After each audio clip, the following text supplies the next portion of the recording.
5살 먹은 어린이가 결혼식에 갔습니다. 사진을 찍게 됐어요. 엄마가 보니까 신발을 짝짝이로 신었어요. 그래서 아이한테 얘기했죠. 너 신발 짝짝이로 신었다. 그러니까 이 아이가 금방 행동으로 옮겼어요. 이렇게 했습니다. 발을 이렇게 놨어요. 신발이 어쩌면 그렇게 똑바로 맞는지 모르겠는데 위에는 다리가 이렇게 꼬인 바로 그런 모습이었습니다. 하나님께서 이스라엘 백성들에게 너 이거 잘못했어. 그러니까 뭔가는 고쳤는데 제대로 고쳐지지 않아요. 에스겔 선지자에게 오늘 하나님께서 말씀하십니다. 내 눈에 가장 기뻐하는 것을 내가 뺏겼다.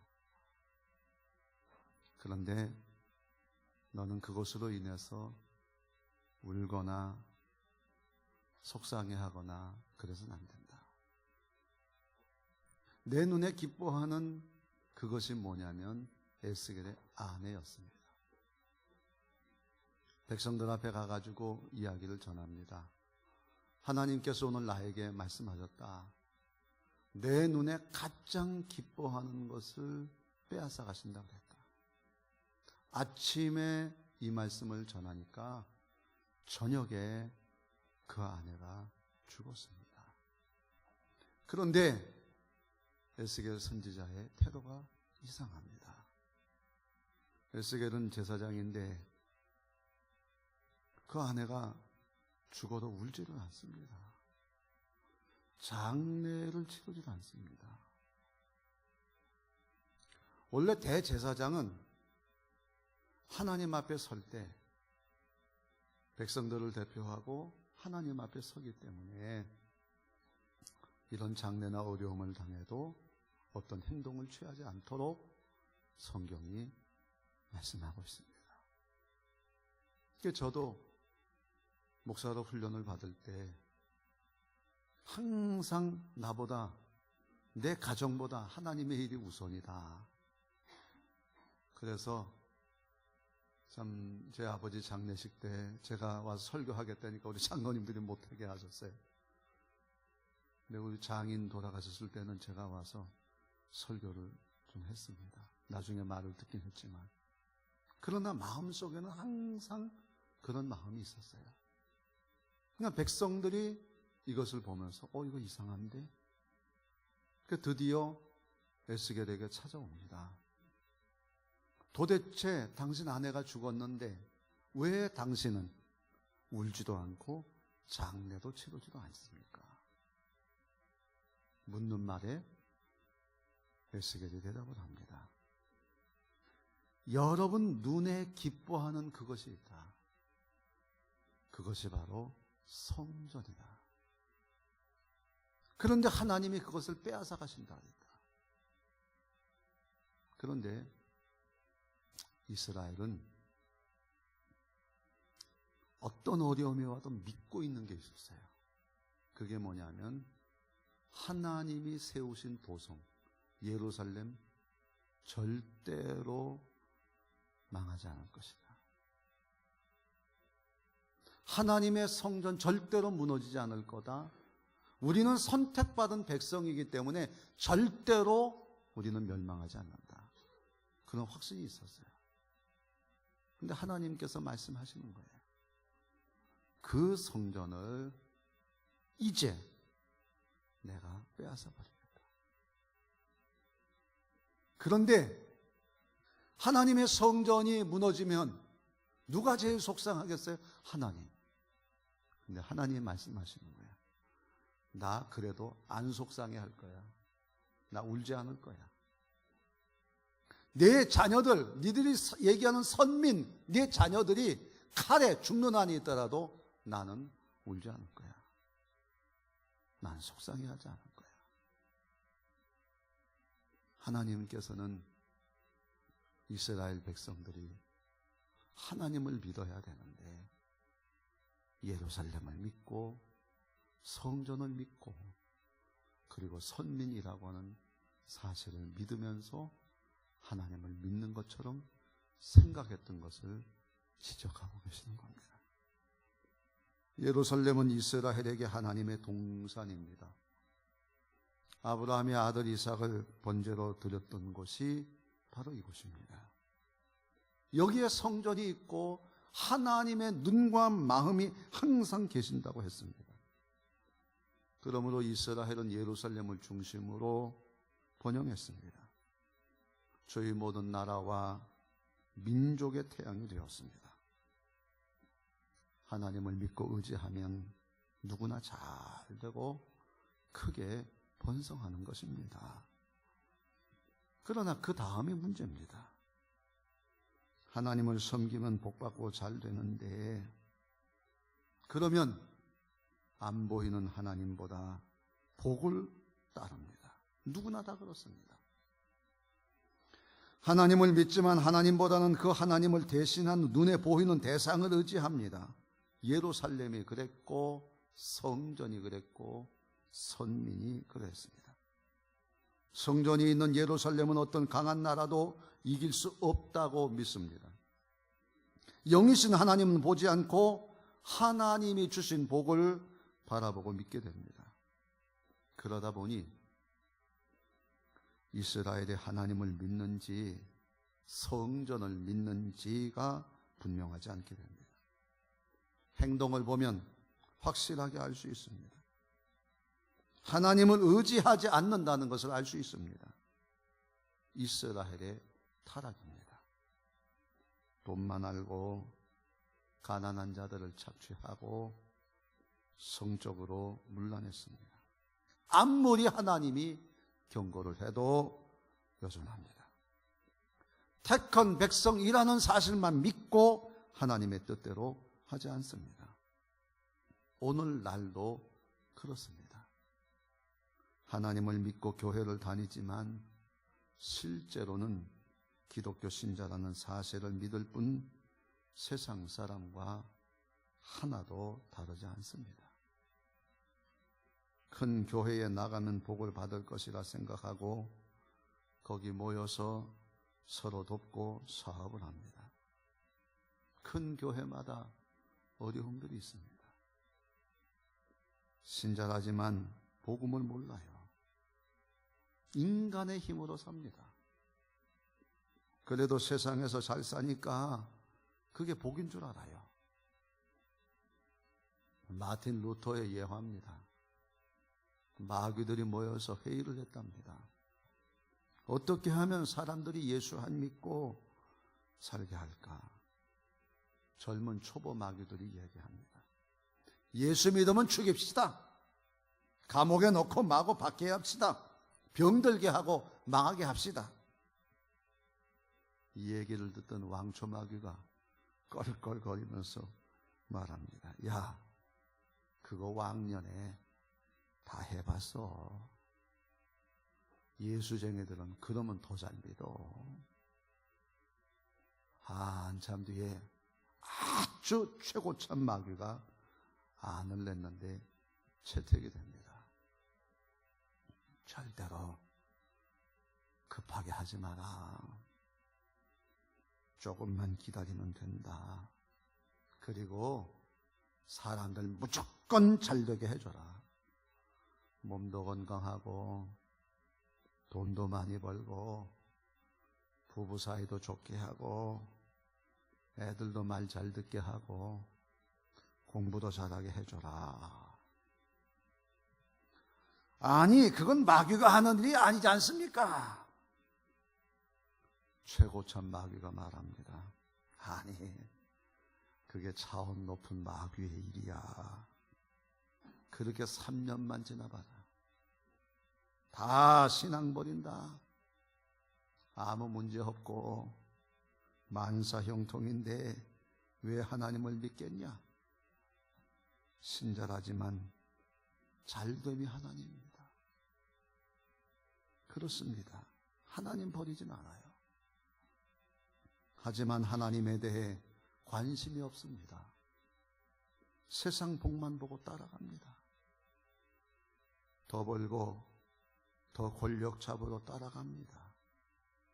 그것들이 진짜 하나님이 되는 겁니다. 그리고 여호와 하나님은 그것들을 많이 얻게 하는 도구로 이해를 합니다. 이스라엘이 딱 그랬어요. 처음에는 애굽의 노예였습니다. 하나님이 구원하셨습니다. 최강대국 애굽을 이깁니다. 홍해 바다를 가르고 건너갑니다. 그런 민족 역사에 없습니다. 광야에서 일도 안 하고 40년 잘 먹고 살면서 훈련받습니다. 가나안의 강한 나라들을 다 없애버렸습니다. 모두 다 하나님을 의지해서 그렇게 됐습니다. 하나님만 믿는 다윗이 준비하고 솔로몬이 예루살렘에 성전을 세웁니다. 그러나 차츰 성전이 곧 하나님이 됩니다. 하나님 비슷하지만 하나님은 아닙니다. 하나님은 성전에 계시지만 성전이 하나님은 아닙니다. 하나님을 섬기면 잘 됩니다. 이스라엘은 강대국이 되고 번영합니다. 그런데 그들은 예루살렘을 믿고 성전을 의지합니다.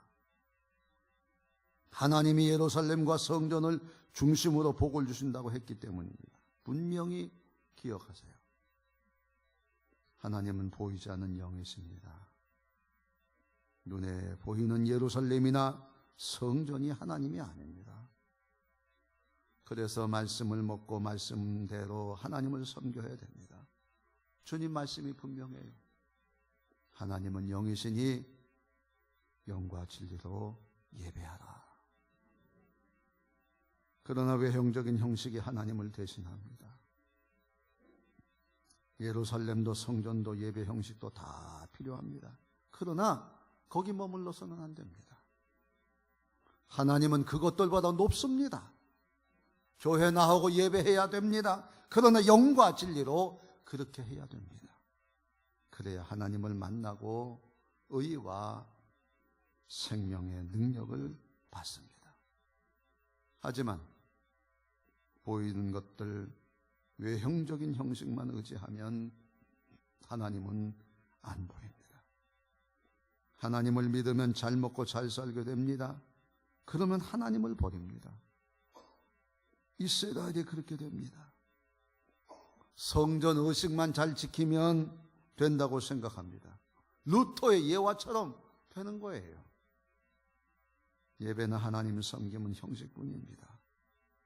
이스라엘의 관심은 세상 것들입니다. 돈이나 권력입니다. 성적 매력이 넘치는 이성입니다. 마음에 하나님이 없습니다. 세상 것들이 가득합니다. 하나님은 여러 번 경고를 합니다. 하나님을 섬겨야 잘 된다. 세상 것 따라가면 망한다. 에레미야를 통해 이스라엘에게 말씀하셨습니다. 보라, 내가 오늘 너를 여러 나라와 여러 왕국 위에 세워 내가 그것들을 뽑고 파괴하며 파멸하고 넘어뜨리며 건설하고 심게 하였느니라. 그러나 하나님을 버리고 세상을 따라간 것들에 대한 형벌로 끓는 가마의 이상을 보이십니다. 내가 무엇을 보느냐? 대답하되 끓는 가마를 보나이다. 그 윗면이 북에서부터 기울었나이다 하니 여호와께서 내게 이르시되 재앙이 북방에서 일어나 이 땅의 모든 주민에게 부어지리라. 내가 북방 왕국들의 모든 족속들을 부를 것인즉 그들이 와서 예루살렘 성문 어귀에 각기 자리를 정하고 그 사방 모든 성벽과 유다 모든 성읍들을 치리라. 여호와의 말입니다. 무리가 나를 버리고 다른 신들에게 분향하며 자기 손으로 만든 것들에 절하였은즉 내가 나의 심판을 그들에게 선고하여 그들의 모든 죄악을 징계하리라. 그러나 이스라엘 사람들은 하나님보다 예루살렘을 더 믿습니다. 예루살렘이 그들을 지켜줄 것으로 생각합니다.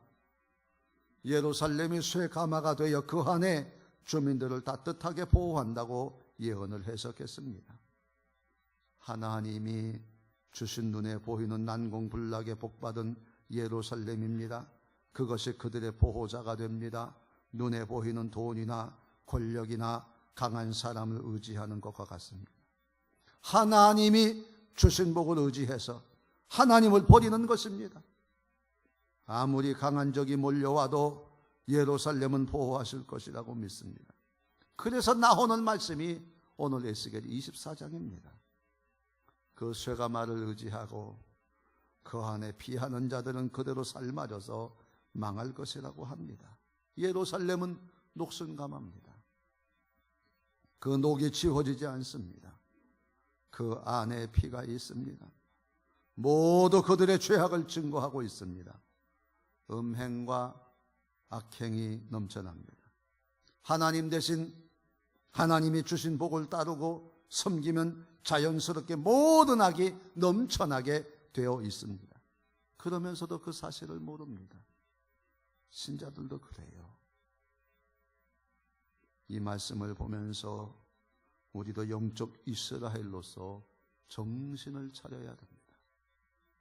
내가 영이신 하나님보다 하나님으로부터 온 복을 더 믿고 의지하지는 않는지, 내가 가진 돈이나 경험이나 경력을 의지합니다. 수십 년 믿었으니 별일이 있겠는가 하고 생각합니다. 이렇게 예배하고 헌금하니 복 주시겠지 합니다. 그러나 그 이상이어야 합니다. 세상의 복보다 그것을 주시는 하나님께 집중해야 됩니다. 오직 하나님으로부터만 힘을 받겠다고 생각해야 합니다. 예배도 헌신도 그 자세로 해야 하나님께 받아들여집니다. 삶은 전쟁입니다. 하나님의 은혜로 살아갑니다. 하지만 우리의 불신앙이 무서운 형벌로 닥쳐올 수 있습니다. 예루살렘도 그 안의 성전도 하나님이 아닙니다. 그 안에 하나님을 믿어야 됩니다. 교회도 오래 믿은 것도 예루살렘과 같아요. 교회에 나와야 하지만 그것으로 다 된 게 아닙니다. 예배마다 하나님을 만나고 가야 합니다. 일상생활에서도 하나님을 항상 뵙고 살아야 됩니다. 아무리 오래 믿었어도 새로 믿는 것처럼 하나님을 섬겨야 합니다. 하나님을 잡으세요. 이스라엘이 광야에서 했던 것처럼 하나님만 섬겨야 됩니다. 사람들은 모두가 힘들게 살고 있습니다. 삶은 힘듭니다. 누구나 전쟁을 두려워합니다. 새 정부 들어서면서 여러 가지 변화들이 두려움을 줍니다. 많은 지표들이 앞으로의 삶이 힘들다고 예언합니다. 힘드니까 아이를 낳지도 않아요. 인구가 마구 줄어듭니다. 극빈 노인들이 엄청나게 늘어납니다. 경제는 약화되고 있습니다. 세상은 항상 전쟁 가운데 있습니다. 예루살렘을 의지하면 어떻게 되겠습니까? 하나님만 믿으시기 바랍니다. 열심히 믿어야 돼요. 하나님만이 역사의 주관자이십니다. 역사를 보면 증명이 됩니다. 공산주의자들이 얼마나 강했습니까? 우리나라 사람들도 해방 이후에는 거의가 다 공산주의를 따랐습니다. 그러나 기도하는 사람들 때문에 그 상황을 면했습니다. 하나님을 의지하고 나면 통일도 되고 나라도 바로 되는 것입니다. 눈에 보이는 현상을 두려워하지 마세요. 하나님을 의지하는 개인은 하나님이 돌보십니다. 전쟁을 비롯한 모든 문제에서 살게 하십니다. 아무리 세상이 험악해도 하나님은 자기 백성을 구하십니다. 세상이 평안해도 악인은 잘 되지 않습니다. 가정이나 직장이나 심지어 교회에서 나 하나만이라도 하나님을 바로 섬기면 나는 물론이고 나 때문에 주위가 복을 받게 될 줄로 믿습니다. 에스겔이 하나님의 말씀을 전하고 난 이후에 하나님 말씀하십니다. 내가 앞으로는 잠잠하지 않을 것이다. 왜? 하나님이 하시는 일이 증명이 되니까. 여러분들도 하나님의 은혜 많이 받아서 늘 간증하며 살기를 주의 이름으로 축원합니다. 하나님이 하시는 거예요. 하나님이 하셨다. 하나님이 하셨다. 하나님께 영광을 돌려야 되는 거예요. 하나님을 의지하는 민족은 하나님이 높여주십니다. 단 10%만이라도 바로 믿는다면 최고로 복된 나라가 되는 겁니다. 왜요? 단 10명만 의인이 있어도 소돔과 고모라는 망하지 않을 수 있었습니다. 단 10명만 하나님을 믿고 매달리면 우리나라도 바로 되는 거예요. 평양대 부흥을 이루었던 하대 선교사의 회개가 이겁니다. 내게는 예수 믿는 믿음이 없었다. 선교사인데 돈이 있어야 된다고 생각을 했어요. 사람이 있어야 된다고 생각했어요. 환경이 좋아야 된다고만 생각을 했어요. 그런데 안 된다는 생각만 했어요. 돌아보니 나한테는 예수 믿는 믿음이 없었다. 회개하고 온 나라, 온 기독교인들이 이 말 앞에 다 무릎을 꿇었어요. 주여, 우리는 예수 믿는 믿음이 없었습니다. 예수가 능력이고 성령이요 우리에게 충만케 하여 주시옵소서. 하나님 믿음. 몇 명이 안 되는 그리스도인들로 인해서 나라가 그 일제 36년의 고통 속에서도 희망을 갖는 거예요. 여러분 잘 돼도 복을 섬기지 말고 하나님만 따르시기를 바랍니다. 잘 돼서 망한 이스라엘처럼 되면 안 됩니다. 하나님 대신 하나님 비슷한 것을 섬기지 마세요. 하나님이 복을 주시면 더욱 복의 근원인 하나님을 섬기시기를 바랍니다. 아브라함이 최고의 복인 이삭을 버린 것처럼 하세요. 그러면 나도 복도 다 삽니다. 그리고 하나님만이 영원히 하나님이 되시는 것입니다. 사랑하는 여러분, 예루살렘을 강한 적들이 여러 번 포위하고 덤볐지만은 이기지 못했습니다. 가장 극적인 경우는 여호사밧과 히스기야 왕 때입니다. 이스라엘은 하나님이 예루살렘을 축복해서 그렇다고 믿었습니다. 거기에 하나님의 성전이 있고 거기에 하나님의 마음이 있습니다. 그렇습니까? 여호사밧 보세요. 강한 적들 앞에서 기도합니다. 우리 하나님이여, 그들을 징벌하지 아니하시나이까. 우리를 치러 오는 이 큰 무리를 우리가 대적할 능력이 없고 어떻게 할 줄도 알지 못하옵고 오직 주만 바라보나이다. 유다 모든 사람들이 그들의 아내와 자녀와 어린이와 더불어 여호와 앞에 섰더라 했습니다. 예루살렘과 성전이 자동으로 보호장치가 아닙니다. 하나님이 보호자시고 예루살렘과 성전은 형식입니다. 그것들이 없어도 하나님은 구원이 있습니다. 신자라고 교회 다닌다고 자동으로 복을 받지 않습니다. 그 이상이 돼야 됩니다. 여호사밧처럼 하세요. 환난 때에 그렇게 기도하세요. 유다의 모든 사람들과 함께 아내와 자녀와 어린이와 더불어 여호와 앞에 서세요. 어찌할 바를 모르고 오직 주만 바라보나이다. 항상 이 자세로 나가세요. 그러면 구원이신 하나님이 구원해 주실 줄로 믿습니다. 짝짝이 발도 바꾸기만 하면 되는 게 아닙니다. 신발을 벗으세요. 그리고 바꾸셔야 됩니다. 하나님이 우리를 살게 하시는 거예요. 하나님으로만 사는 사람이 진짜 사는 겁니다. 오늘도 그런 간증과 기적이 여러분에게 있기를 주의 이름으로 축원합니다.